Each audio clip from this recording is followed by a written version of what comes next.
Good evening. This is Akashvani and I am Abhishek Mukhopadhyay with the news at 9.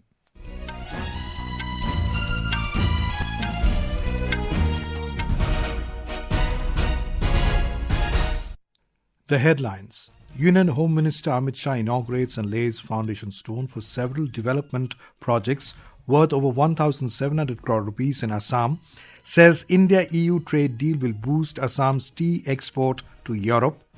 Indian Railways speeds up Kavach 4.0 safety rollout with 472 km commissioned across 3 sections. Coordination between Ministry of Railways and Department of Fertilizers results in significant boost in Kharif and Rabi crop supplies, says government. US President Donald Trump nominates Warsh as the next Federal Reserve Chairman. And in tennis, Novak Djokovic to face world number 1 Carlos Alcaraz in the men's singles title clash of the Australian Open on Sunday.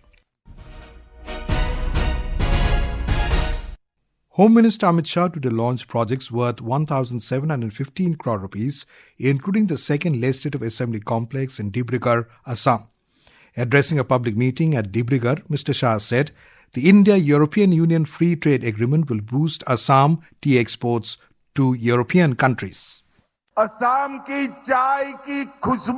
The fragrance of Assam tea reaches the entire world, and the taste of Indian tea is enjoyed globally. This land has, in a way, given India a distinct global identity. The hard-working workers of the tea gardens here have strengthened Indian economy and played a major role in building a strong export system. Mr. Shah urged the electors to vote in favour of BJP in the next assembly polls for development, peace, security, industry, flood-free Assam. Accusing the previous Congress government for neglecting the Assam, Mr. Shah said Congress used infiltration as a weapon for its vote bank politics. He said under the leadership of Prime Minister Narendra Modi, the government is bringing infrastructure projects for the development of the state. Earlier, Assam's borders were open to illegal infiltration. After the formation of the Narendra Modi government, first Sarbananda Sonowal and then Himanta Biswa Sarma became our chief ministers. Together, the Modi government and the Assam government have stopped illegal infiltrators from entering Assam's borders. Today, infiltration no longer takes place in Assam.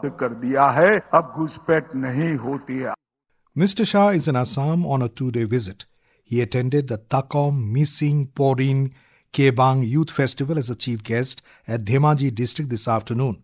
Chief Minister Himanta Biswa Sarma and Union Minister for Ports, Shipping and Waterways Sarbananda Sonowal were also present on the occasion. The India AI Impact Summit 2026 will be held at Bharat Mandapam in New Delhi from 16 to 20th February this year. The summit will be the first global AI summit to be hosted in the Global South. The objective of the summit is to enable global democratization of artificial intelligence and bridging the AI divide as well as support the development of indigenous and local AI solutions. It will also focus on development of AI for good solutions across healthcare, agriculture and governance, among others, and aligning global standards and models of AI governance and innovation to the needs of the developing world. Addressing a press conference in New Delhi today, Union Minister for Electronics and Information Technology, Ashwini Vaishnav, said that the India AI Impact Summit has received a phenomenal response from across the world and is shaping up to be the biggest AI summit so far globally. The summit has got phenomenal response. This is going to be the 4th and the biggest AI summit so far in the entire world. The response from practically 100 countries, the number of heads of state and government, already 15 confirmations received, and the industry has responded so well. More than 100 CEOs are joining us in the Impact Summit.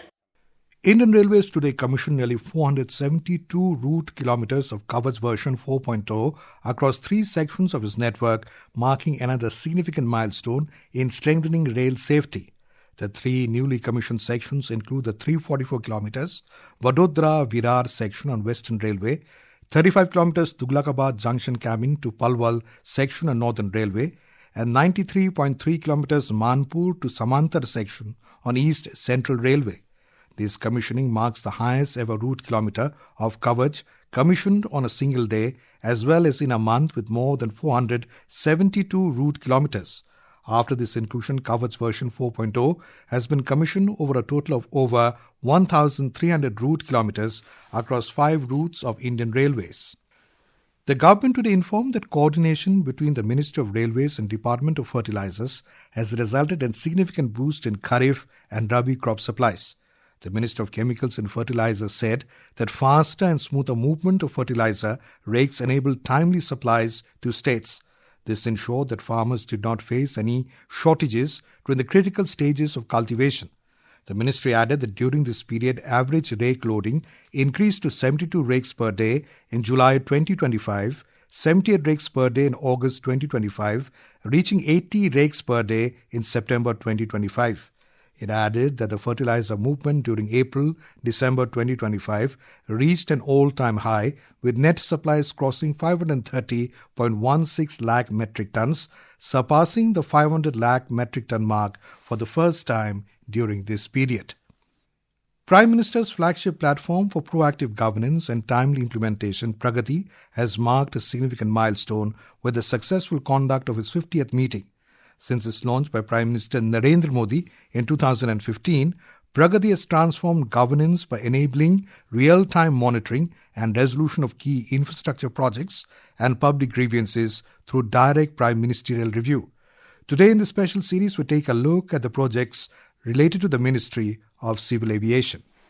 To boost the country's civil aviation infrastructure, 38 projects with a total investment of 90,978 crore rupees are being monitored under Pragati-led ecosystem. Out of these 3 projects with a total investment of 21,694 crore rupees have been reviewed by Prime Minister under Pragati, and all these projects have been commissioned. These projects are Navi Mumbai International Airport, construction of new Greenfield Airport at Pakyong in Sikkim, and construction of Greenfield International Airport at Mopa in Goa. The directions issued during Pragati reviews strengthened accountability, improved inter-ministerial and state-level coordination, facilitated timely resolution of implementation bottlenecks, and enhanced overall monitoring. These interventions accelerated project execution and contributed to augmentation of airport infrastructure, improvement in air connectivity, and passenger handling capacity. A total of 53 issues have been raised on Project Monitoring Group portal across 19 projects, and of them, 51 issues have been resolved. With Dipendra, this is Anand Kumar for Akashvani News, Delhi.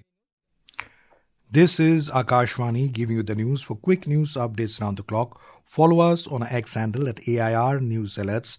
And for details of stories and more, log on to our website www.newsonair.gov.in and download News on AIR app.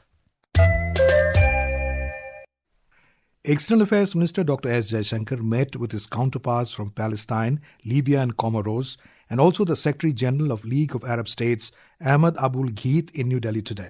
Informing about his meetings in social media posts, Dr. Jaishankar said he reviewed development and cooperation with these countries and agreed on initiatives to take it forward.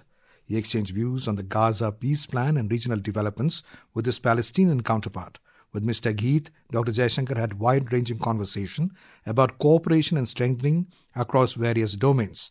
With the Foreign Minister of Libya, Dr. Jaishankar held productive discussions on advancing cooperation in trade, business, infrastructure, and energy domains. He appreciated his briefing on the situation in Libya and underscored India's advocacy of dialogue and diplomacy for enduring peace and stability in the region. The second India-Arab Foreign Ministers meeting will be held in New Delhi tomorrow. The meeting will be co-chaired by India and the UAE. Foreign Ministers of Arab League member states and Arab League Secretary General will participate in the meeting. This is the first India-Arab Foreign Ministers meeting to be hosted by India in New Delhi. It will see participation by all 22 Arab countries.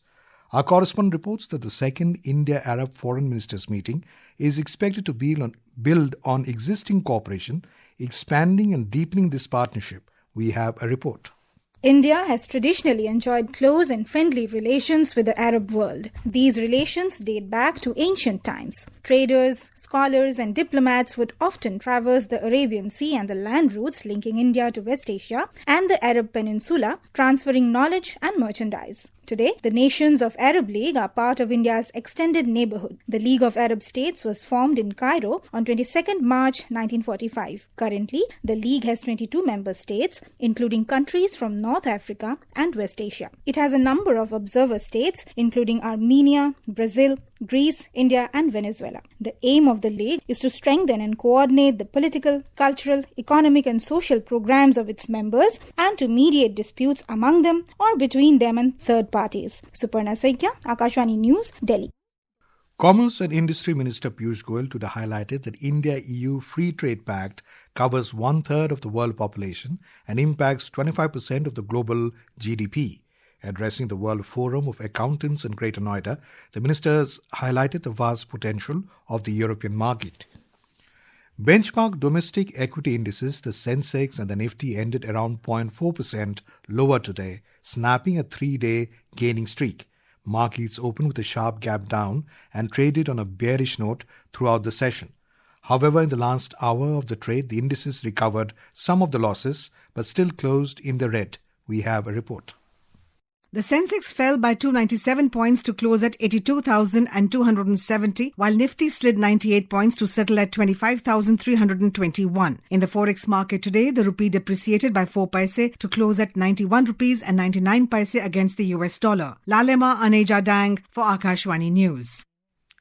In the Indian bullion market, 24-carat gold was trading 5.3% down at 1,61,440 rupees per 10 grams. Silver was trading 12.4% lower at 3,52,640 rupees per kilogram a short while ago. US President Donald Trump today nominated former Federal Reserve Governor Kevin Warsh as his preferred successor to current Federal Reserve Chair Jerome Powell. President Trump announced the nomination in a post on his social media platform Truth Social that is nominating Kevin Warsh to serve as chairman of the Board of Governors of the Federal Reserve System. In his post, Trump backed Warsh, saying he believes Warsh should go down as one of the great Fed chairmen. Prime Minister Narendra Modi has expressed grief at the loss of lives due to a fire mishap in West Bengal's Anandapur. In a social media post, the Prime Minister prayed for the speedy recovery of the injured. Mr. Modi also announced that an ex-gratia of 2 lakh rupees from Prime Minister's National Relief Fund would be given to the next of kin of each deceased. The injured would be given 50,000 rupees. In tennis, Novak Djokovic will face world number 1 Carlos Alcaraz in the men's singles title clash of the Australian Open on Sunday. In the first semi-final match of the men's singles today, Spaniard Alcaraz defeated Alexander Zverev of Germany in 5 sets 6-4, 7-6, 6-7, 6-7, 7-5 at the Rod Laver Arena to make maiden Australian Open final. Novak Djokovic of Serbia clinched a stunning victory over Yannick Sinner in the second semi-final to enter the 11th Australian Open final of his career. In the Women's Premier League WPL cricket, Gujarat Giants have set a target of 168 runs for Mumbai Indians at Vadodara International Cricket Stadium in Kotambi, Gujarat. Opting to bat first, Gujarat Giants scored 167 runs, losing 4 wickets in the stipulated 20 overs. In Nagaland, the 5th edition of the Rusoma Orange Festival began today at the Rusoma village, about 10 kilometers away from the state capital, Kohima.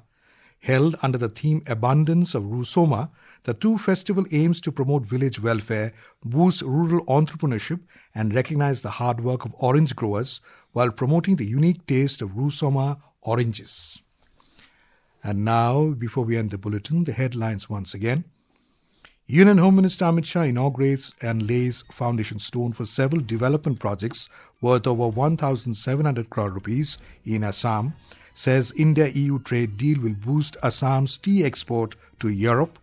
Indian Railways speeds up Kavach 4.0 safety rollout with 472 km commissioned across 3 sections. Coordination between Ministry of Railways and Department of Fertilizers results in significant boost in Kharif and Rabi crop supplies, says government. US President Donald Trump nominates Kevin Warsh as the next Federal Reserve Chairman. And in tennis, Novak Djokovic to face world number 1 Carlos Alcaraz in the men's singles title clash of the Australian Open on Sunday. And that is all in the news at 9. Good night.